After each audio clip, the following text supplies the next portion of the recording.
Bueno, buenos días nuevamente. El trabajo sobre comportamiento sexual en pacientes con traumatismo vértebromedular. Bueno, lo que conocemos sobre el traumatismo vértebromedular es que su incidencia, tanto aquí como a nivel internacional, es mucho más frecuente en pacientes jóvenes y con más frecuencia en varones. La importancia de recalcar de esos pacientes es que pueden tener consecuencias a nivel sexual. Pueden haber alteraciones como disfunción eréctil, disfunción eyaculatoria, percepción orgásmica genital y su fertilidad. Dentro de lo que es la fisiopatología de la disfunción eréctil en la lesión medular, tenemos que entender básicamente que la erección en el hombre se divide en dos tipos: las direcciones psicógenas y las erecciones reflejas. De acuerdo a eso, tenemos dos centros medulares que controlan las erecciones: el centro simpático dorsolumbar, que controla el nivel de las erecciones psicógenas, y el centro parasimpático a nivel de S2 y S4, que correlaciona las erecciones reflejas. Por eso podemos concluir que un paciente que tiene una lesión medular a nivel cervical va a tener solamente erecciones reflejas, ya que se va a cortar el control del centro simpático y se van a cortar las erecciones psicógenas. En cambio, si el paciente tiene una lesión a nivel intermedio entre estos dos centros, puede presentar tanto erecciones reflejas como psicógenas o mixtas. En cambio, los pacientes que tienen una lesión mucho más abajo de S2 van a tener solamente erecciones psicógenas, las cuales pueden no ser suficientes, producir suficiente tumescencia para una relación sexual satisfactoria. El objetivo de nuestro trabajo, y en sí, ¿por qué hacer un trabajo con pacientes con lesión medular? Bueno, el objetivo era conocer el comportamiento sexual de estos pacientes que tenían lesiones a cualquier nivel. Pero el objetivo principal de este estudio fue enfocarnos a que el accidente o el trauma vértebromedular puede ocurrir a cualquier persona en cualquier momento. Nadie está libre de un accidente, ni siquiera Superman puede terminar en una silla de ruedas. Se realizó un estudio descriptivo, transversal y analítico de los pacientes varones del Hospital Hipólito Unanue con diagnóstico de traumatismo vértebromedular. Se incluyó a pacientes entre 18 y 60 años. Se evaluó el comportamiento sexual mediante un cuestionario. Se realizó la escala del IEF y una escala de Hamilton para evaluar nivel de depresión. En los resultados tenemos que la edad de los pacientes, como ya se conforman nuestros estudios, era mucho más frecuente en pacientes jóvenes entre 18 y 30 años. El nivel cultural, queríamos ver si había alguna relación con el comportamiento sexual, si es que había alguna diferencia entre pacientes que tienen educación o no, pero encontramos que los pacientes que tenían ese tipo de lesiones tenían principalmente educación superior o educación secundaria.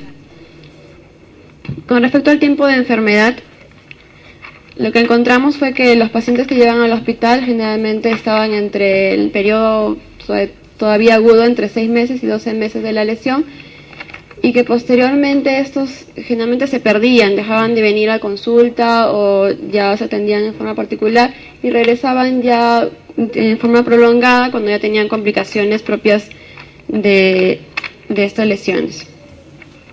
De acuerdo al tipo de lesión, lo preguntamos o lo incluimos en el cuestionario para identificar la relación que hay con la presencia de disfunción eréctil. En este caso, los pacientes generalmente tenían lesión incompleta. Los pacientes en este caso tienen una mayor frecuencia de tener una erección que los pacientes con lesiones completas. El nivel de la lesión, encontramos que la más frecuente se encontraban entre D6 y L5. Muy pocos pacientes tenían lesiones a nivel cervical altas. Lo que nos motivó realmente a ver el estudio era saber con qué frecuencia ellos desearían tener relaciones sexuales. ¿Qué es lo que ellos esperaban o qué es lo que ellos desearían realmente para su vida, ¿no? Y lo que encontramos es que la mayoría de ellos, bueno, el 100% deseaba tener una vida sexual activa, y más del 50% deseaba tener una frecuencia sexual en por lo menos más de una vez por semana. Eso nos lleva a preguntar realmente cómo era su vida sexual en el momento, y encontramos que solamente un 55% tenía relaciones sexuales. Con respecto a la masturbación, no quienes juegan con ellos mismos, encontramos que un 73% sí se masturbaba, solamente un 27% no lo hacía, y algunos manifestaban que era por miedo o por reparo al tener sonda o a producirse alguna lesión, porque tenían desconocimiento sobre el tema. Con respecto a la frecuencia sexual, encontramos que solamente 24 pacientes del total habían tenido relaciones sexuales más de una vez por mes. ¿En qué momento ellos empezaban a tener deseo sexual o les interesaba empezar una vida sexual? ¿En qué momento ya empezaban a consultar por el Silla Sutra, por ejemplo? Era por lo general entre 1 y 6 meses después de la lesión. Algunos ya después de 6 a 12 meses, pero muy rara vez era ya después del año. Nos interesaba saber si había también algún trastorno eyaculatorio, como eyaculación precoz, que no, como ven en la foto, es ya para nada. Pero encontramos que en promedio los pacientes duraban entre 7 y 20 minutos, lo cual es un promedio aceptable para la población. Bueno, si no son urólogos, claro, ¿no? Pero la preferencia sexual de estos pacientes encontramos que un 100% eran heterosexuales. Con respecto a la estabilidad de pareja, lo que hemos encontrado en la bibliografía es que estos pacientes por lo general llegan a tener trastornos interpersonales o trastornos de relación debido a sus problemas. Y eso lo comprobamos ya que solamente un 36% tenían una pareja estable después del traumatismo. Incluso un 46% refirió que después de la lesión se había separado, se había divorciado de su pareja. Le preguntamos también cuándo fue su última pareja estable para saber si había alguna relación en el tiempo en que habían sufrido el accidente. Y encontramos que cuanto más tiempo había pasado, bueno, menos de ellos habían tenido pareja estable.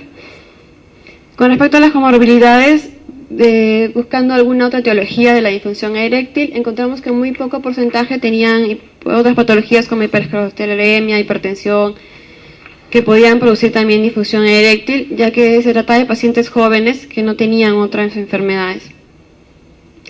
Con respecto al consumo o a los hábitos nocivos como el tabaquismo, encontramos que la mayoría era solamente consumo esporádico, así como el alcohol, que era básicamente social en su mayoría. Con respecto al uso de drogas, encontramos un poco porcentaje de 9% de que consumían marihuana y 2% cocaína. Lo que nos interesaría saber más adelante si ese consumo de drogas se inició después de la lesión o ya venían consumiendo desde antes. Con respecto al nivel de depresión, nosotros esperábamos encontrar pacientes con depresión mayor, en su mayoría debido a su estado, pero lo que encontramos es que la mayoría, el 45%, tenían un estado menor que depresión mayor, y un buen porcentaje tenía solamente una depresión menor o estaban en estado normal.